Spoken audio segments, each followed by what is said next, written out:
اعوذ باللہ من الشیطان الرجیم بسم اللہ الرحمن الرحیم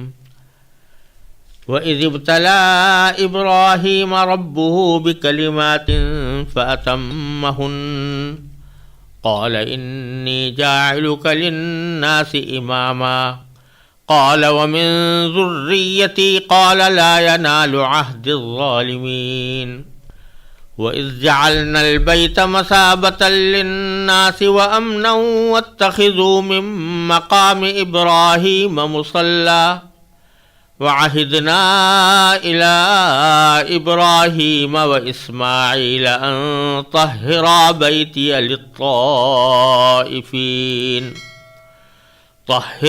بَيْتِيَ لِلطَّائِفِينَ وَالْعَاكِفِينَ وَالرُّكَّعِ السُّجُودِ وَإِذْ قَالَ إِبْرَاهِيمُ رَبِّ اجْعَلْ هَٰذَا بَلَدًا آمِنًا وَارْزُقْ أَهْلَهُ مِنَ الثَّمَرَاتِ مَنْ آمَنَ مِنْهُم بِاللَّهِ وَالْيَوْمِ الْآخِرِ قَالَ وَمَن كَفَرَ فَأُمَتِّعُهُ قَلِيلًا ثُمَّ أَضْطَرُّهُ إِلَىٰ عَذَابِ النَّارِ وَبِئْسَ الْمَصِيرُ وَإِذْ يَرْفَعُ إِبْرَاهِيمُ الْقَوَاعِدَ مِنَ الْبَيْتِ وَإِسْمَاعِيلُ رَبَّنَا تَقَبَّلْ مِنَّا إِنَّكَ أَنتَ السَّمِيعُ الْعَلِيمُ رَبَّنَا وَاجْعَلْنَا مُسْلِمَيْنِ لَكَ وَمِن ذُرِّيَّتِنَا أُمَّةً مُّسْلِمَةً لَكَ وَأَرِنَا مَنَاسِكَنَا وَتُبْ عَلَيْنَا إِنَّكَ أَنتَ التَّوَّابُ الرَّحِيمُ رَبَّنَا وَابْعَثْ فِيهِمْ رَسُولًا مِّنْهُمْ يَتْلُو عَلَيْهِمْ آيَاتِكَ وَيُعَلِّمُهُمُ الْكِتَابَ وَالْحِكْمَةَ وَيُزَكِّيهِمْ إِنَّكَ أَنتَ الْعَزِيزُ الْحَكِيمُ۔ اور وہ وقت یاد کرو جب ابراہیم کو ان کے پروردگار نے کئی باتوں سے آزمایا اور انہوں نے وہ ساری باتیں پوری کی۔ اللہ نے کہا میں تمہیں تمام انسانوں کا پیشوا بنانے والا ہوں۔ ابراہیم نے پوچھا اور میری اولاد میں سے؟ اللہ نے فرمایا میرا یہ عہد ظالموں کو شامل نہیں ہے۔ اور وہ وقت یاد کرو جب ہم نے بیت اللہ کو لوگوں کے لیے ایسی جگہ بنایا جس کی طرف وہ لوٹ لوٹ کر جائیں اور جو سراپا امن ہو، اور تم مقام ابراہیم کو نماز پڑھنے کی جگہ بنا لو۔ اور ہم نے ابراہیم اور اسماعیل کو یہ تاکید کی کہ تم دونوں میرے گھر کو ان لوگوں کے لیے پاک کرو جو یہاں طواف کریں اور اعتکاف میں بیٹھیں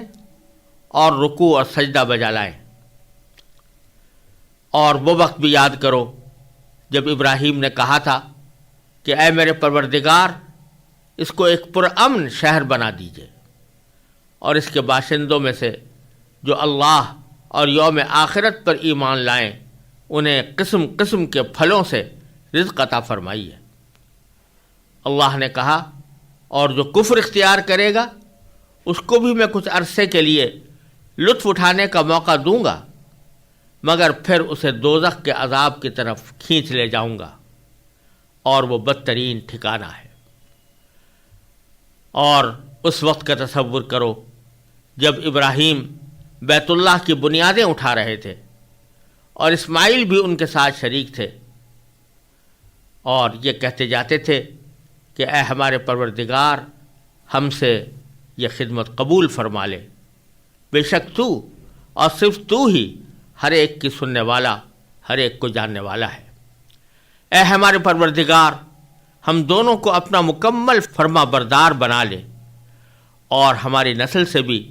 ایسی امت پیدا کر جو تیری پوری تابع دار ہو، اور ہم کو ہماری عبادتوں کے طریقے سکھا دے اور ہماری توبہ قبول فرما لے، بے شک تو اور صرف تو ہی معاف کر دینے کا خوگر بڑی رحمت کا مالک ہے۔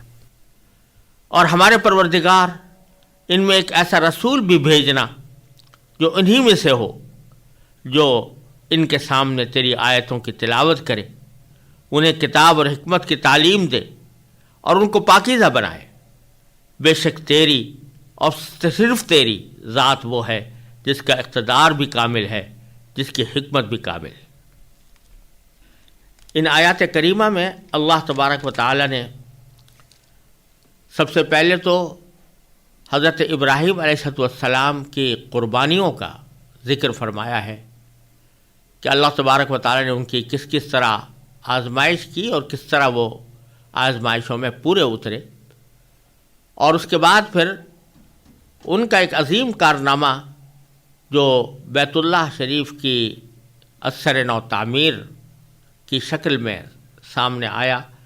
اس کا اللہ تبارک و تعالیٰ نے بڑے مؤثر انداز میں ذکر فرمایا ہے۔ سب سے پہلے یہ فرمایا کہ وَإِذِ ابْتَلَىٰ إِبْرَاهِيمَ رَبُّهُ بِكَلِمَاتٍ فَأَتَمَّهُنَّ،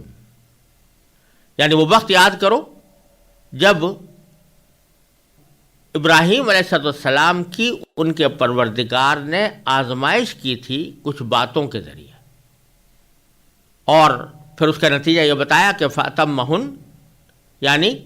حضرت ابراہیم علیہ السلام نے ان ساری باتوں کو پورا کر دکھایا۔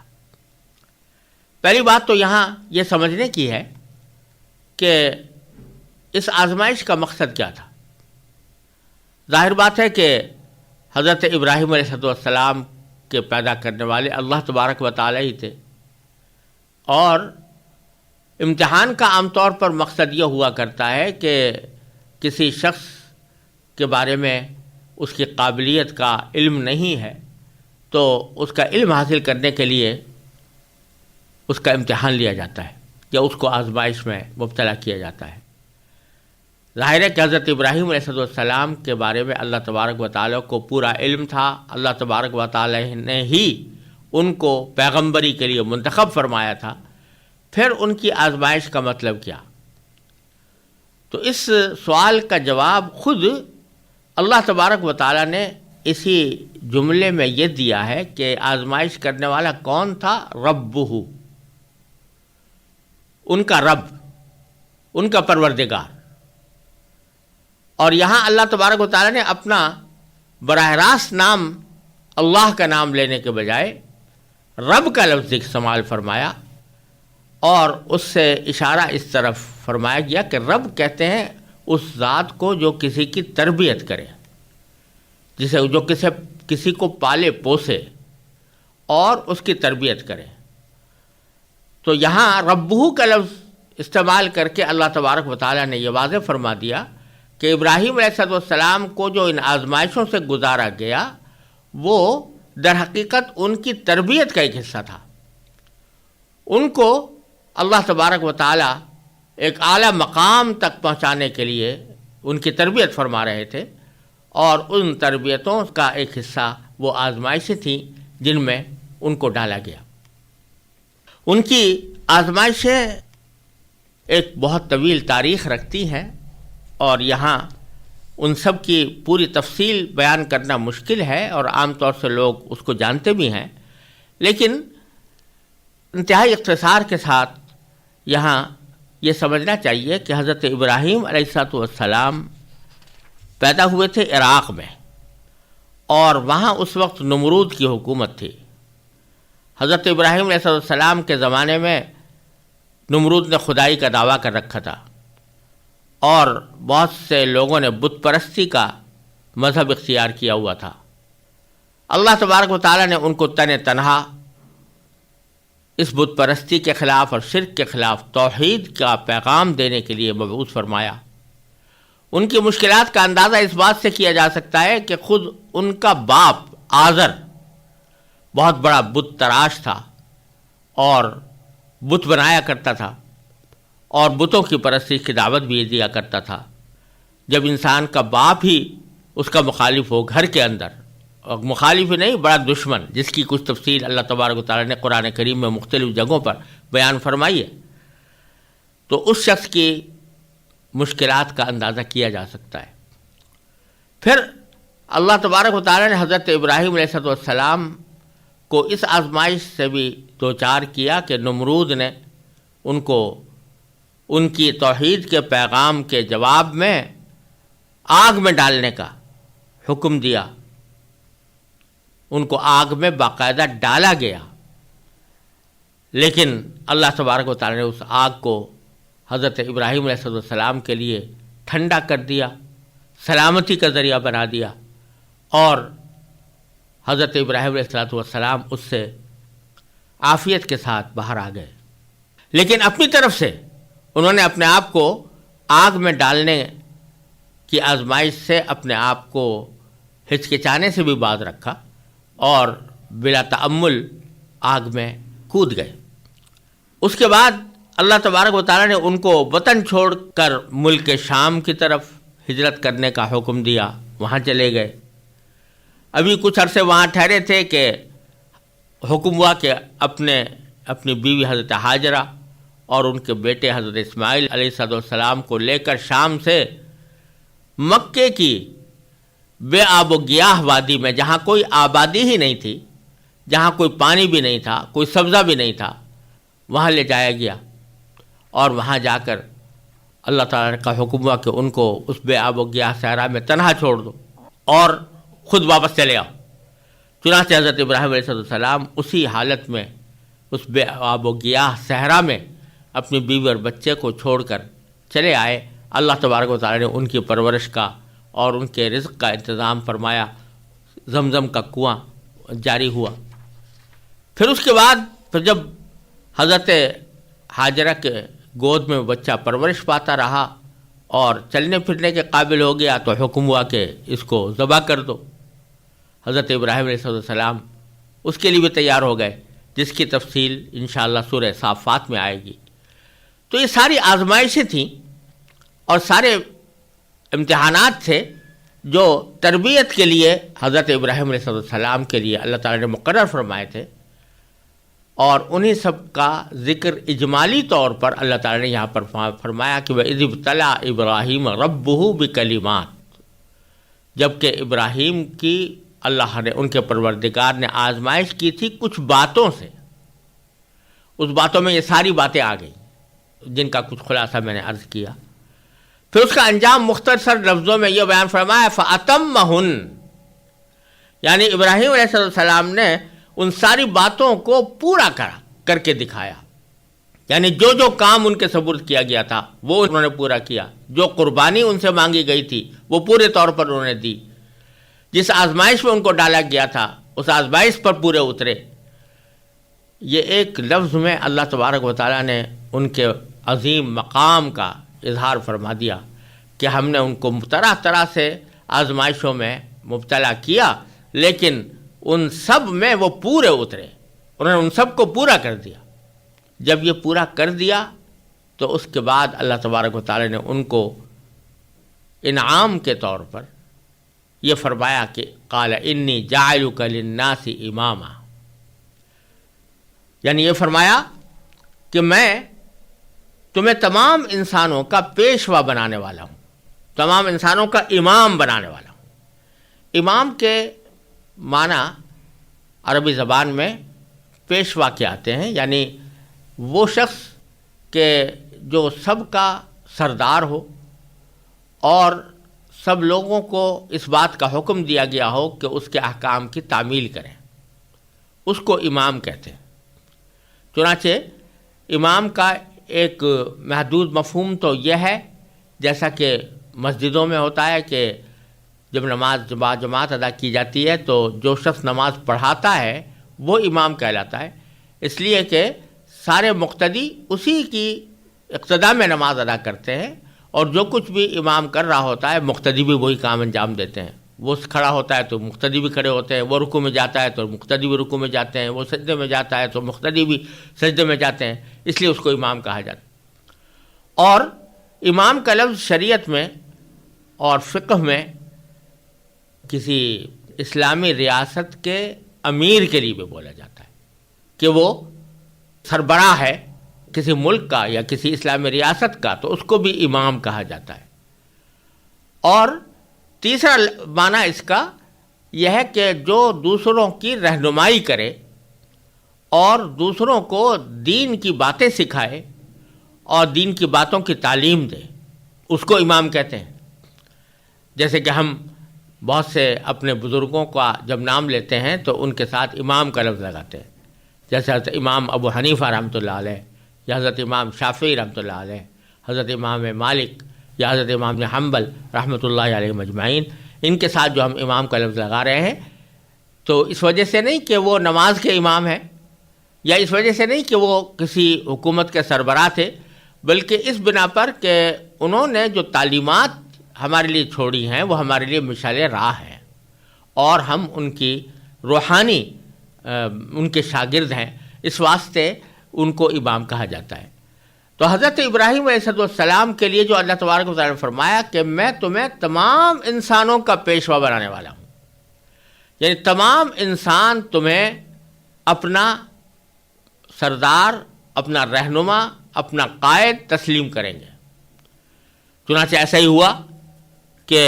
حضرت ابراہیم علیہ السلام کو یہودی بھی مانتے ہیں، اپنا پیشوا قرار دیتے ہیں. یہ نصرانی اور عیسائی بھی مانتے ہیں، وہ بھی ان کو اپنا پیشوا قرار دیتے ہیں. اور امت محمدیہ علیہ صاحب الصلاۃ والسلام بھی حضرت ابراہیم علیہ السلام کو اپنا پیشوا قرار دیتی ہے. تو یہاں اللہ تبارک و تعالیٰ نے یہ بات فرمائی کہ میں تمہیں تمام انسانوں کا پیشوا بنانے والا ہوں.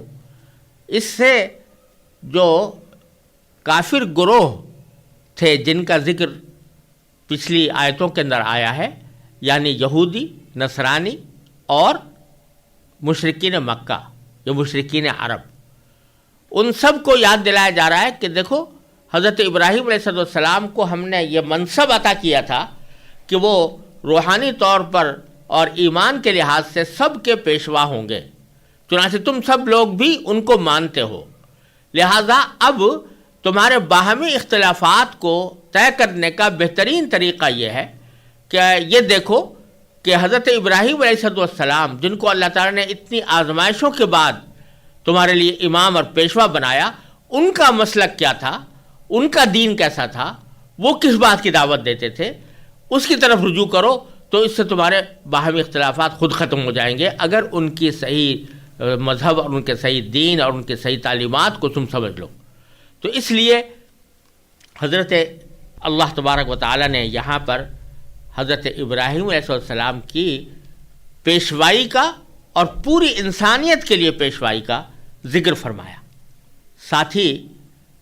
ذہن میں کسی کے یہ خیال بھی پیدا ہو سکتا تھا، اور بہت سے یہودی اور نصرانی اور بت پرست لوگ بھی یہ کہہ سکتے تھے کہ بھئی حضرت ابراہیم علیہ السلام کے بعد جو لوگ آئے وہ بھی حضرت ابراہیم علیہ السلام کی اولاد تھے اور اپنے آپ کو حضرت ابراہیم علیہ السلام کی امت میں سے سمجھتے تھے اور ان کے دین کو اپنا دین قرار دیتے تھے، لیکن ان کی باتیں تو ہم سے ملتی جلتی تھیں. یعنی جیسے یہودی بھی کہتے تھے کہ یہودیوں میں بہت سے لوگ وہ تھے کہ جو ابراہیم علیہ السلام کو مانتے تو تھے، لیکن حضرت ابراہیم علیہ السلام کی مذہب اور ان کی تعلیمات کی تشریح اس طرح کرتے تھے کہ جس میں بت پرستی بھی داخل ہو جاتی تھی، اور جس میں بعض اوقات اللہ کا کسی کو بیٹا قرار دینے کی بات بھی داخل ہو جاتی تھی. اور اسی طرح مشرکین مکہ جو ہیں وہ ابراہیم علیہ السلام کو مانتے تو تھے، لیکن ابراہیم علیہ السلام کی تصویریں بنا کر کعبے کے اندر رکھی ہوئی تھیں اور اس کی پوجا کرتے تھے. تو یہ سب لوگ بھی تو ابراہیم علیہ السلام کے پیروے کار تھے، تو پھر کیوں نہ ہم ان کی ذریت اور ان کی اولاد کی پیروی کریں جنہوں نے یہ طریقہ اختیار کیے تھے. تو اللہ تبارک و تعالیٰ نے فوراً اس کے بعد فرمایا کہ جب میں نے حضرت ابراہیم علیہ السلام کو یہ کہا کہ میں تمہیں ساری انسانیت کا پیشوا اور امام بنانے والا ہوں یا بنا رہا ہوں، تو اسی وقت حضرت ابراہیم علیہ السلام نے پوچھا تھا کہ قال ومن ذریتی، یعنی پوچھا حضرت ابراہیم علیہ السلام نے کہ اور میری اولاد میں سے، یعنی آپ نے مجھے تو امام بنایا، لیکن کیا میری اولاد میں سے جو لوگ آئیں گے وہ بھی انسانیت کی رہنمائی کریں گے؟ اور وہ بھی اسی طرح امام بنیں گے جیسا کہ آپ نے مجھے بنایا ہے. تو اللہ تعالیٰ نے جواب میں فرمایا لا ینال عہد الظالمین، کہ میرا یہ عہد ظالموں کو شامل نہیں ہے. یعنی محض اس بنا پر کہ کچھ لوگ تمہاری ذریت میں سے ہیں، یہ تمہاری اولاد میں سے ہیں، یہ تمہارے خاندان سے تعلق رکھتے ہیں، محض اس بنا پر ان کو امامت کا منصب نہیں دیا جائے گا. ان میں سے جو لوگ ظالم ہوں گے، ظالم ہونے کے معنی یہ کہ جو اللہ تبارک و تعالیٰ کے حقوق ادا نہ کریں یا بندوں کے حقوق ادا نہ کریں. ظلم اسی کو کہتے ہیں کہ کسی کی حق تلفی کی جائے. تو اللہ تعالیٰ کی سب سے بڑی حق تلفی یہ ہے کہ اس کے ساتھ کسی کو شریک ٹھہرایا جائے. اسی لیے قرآن کریم میں فرمایا کہ ان الشرک لظلم عظیم، کہ شرک سب سے بڑا ظلم ہے. تو جو لوگ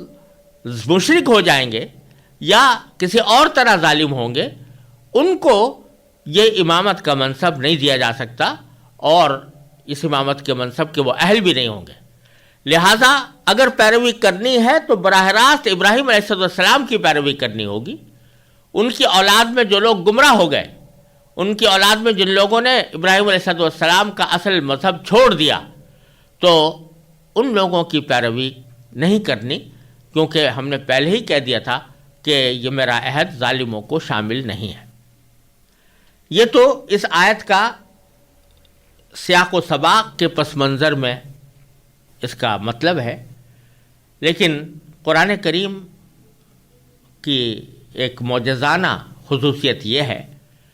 کہ وہ جب کسی سیاق و سباق میں کوئی بات کر رہا ہوتا ہے تو اسی میں کچھ اصول اشارے کے طور پر لوگوں کے لیے چھوڑتا ہے کہ اس سے وہ خود اس کا مطلب نکال سکے اور احکام مستنبط کر سکے. چنانچہ اسی آیت سے یہ بات نکالی گئی ہے جو کسی بھی اسلامی ریاست کی دستور کی سب سے اہم دفعہ کہلانی چاہیے. وہ یہ کہ امامت کا جو منصب ہے وہ کسی بھی ایسے شخص کو نہیں دیا جا سکتا جو ظالم ہو. اب ظالم ہونے کے اندر سب سے بڑا ظلم، جیسا میں نے عرض کیا، یہ ہے کہ مشرک ہو، اور اگر مشرک نہ ہو تو کم از کم اگر فرض کرو کہ وہ حقوق العباد پامال کرتا ہے یا دوسرے حقوق اللہ کو پامال کرتا ہے، وہ اس بات کا اہل نہیں ہے کہ اس کو امام بنایا جائے. اور امام تینوں معنی میں،